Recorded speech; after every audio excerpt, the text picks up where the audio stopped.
Welcome to another Chef Knives to Go Quick Look product review. I'm Steve Gamache, and what we're checking out today is the Matsubara Whites No. 1 Nakiri 165mm knife. This line of knives has a core steel of what's known as Shidogami or white paper No. 1 reactive high carbon steel from Hitachi. Heat treats approximately 61 Rockwell on that. These are handmade, and that's kind of what they shoot for, but that's kind of the range they're going for.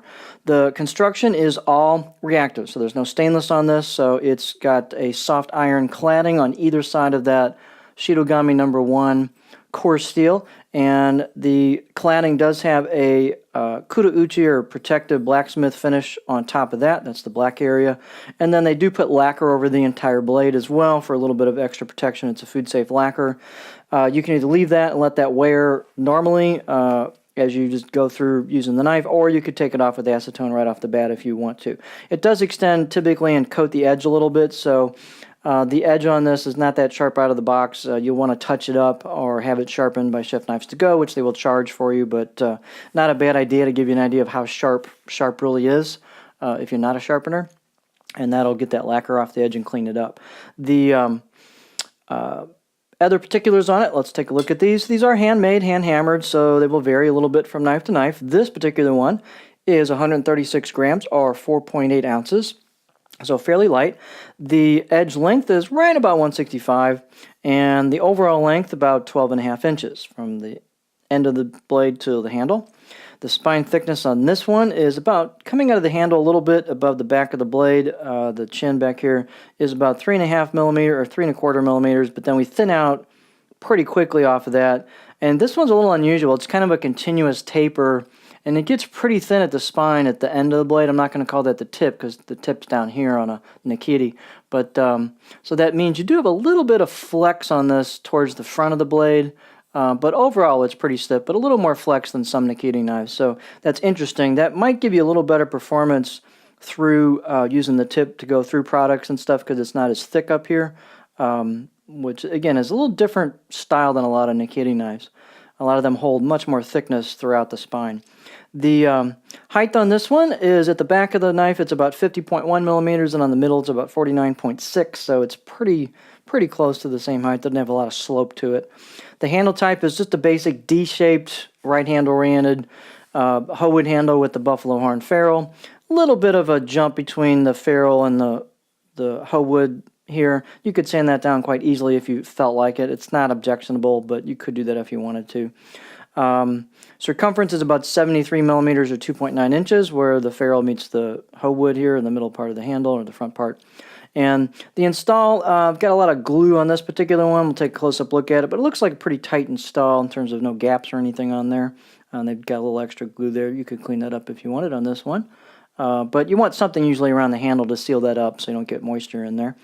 Let's take a look at the close-up of it. So this thing is pretty light compared to a lot of Nakiri knives. I think I mentioned that already. But here's what it looks like.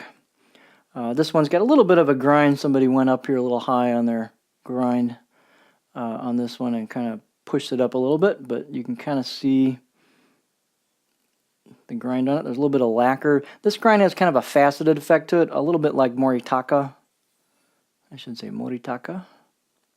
So this one's not like a smooth continuous curve, but it's got some facets where they've kind of worked on the grind. Let's flip the blade around here. This is the better viewing side. So what's cool about this is you've got some nice hand chisel kanji, and it's really a pretty deep chisel job, and you can feel it with your fingers. The kurauchi finish kind of fills in some of that, so it doesn't pop as much, but it's a pretty nice job on it. And you can see this does have some rustic hammered marks on it, so they leave a fair amount of rustic character to it.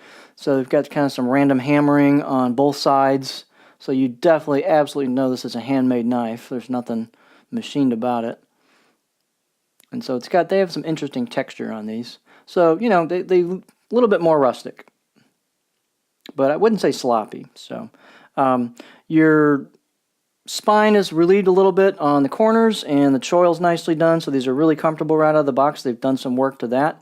And the grind is really thin at the edge. These babies get really thin. Look how thin that is. I mean, that's like among the thinnest knife grinds I've seen in a long time.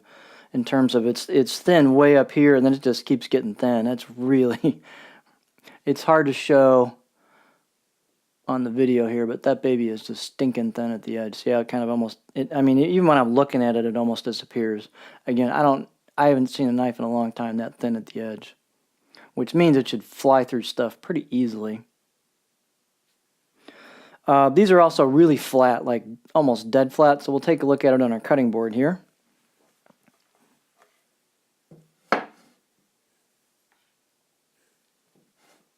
So let's take a look. And as I said, this guy is like super flat. So there you go. So we just roll into kind of a stop. And I've got just a little bit of a bump, kind of a pivot point right in the middle. That could be cleaned up just a little bit. It's pretty hard to create a super flat edge when you're grinding the knife because it just shows every little imperfection. So, but if you want flat for chopping, this is flat. Flat, flat, flat. And they also don't have a continuous curve here at the tip. They've got, it kind of stops there. You could regrind that a little bit if you wanted to make that tip flow for more rocking, but this really isn't a rocker style profile, as you can see.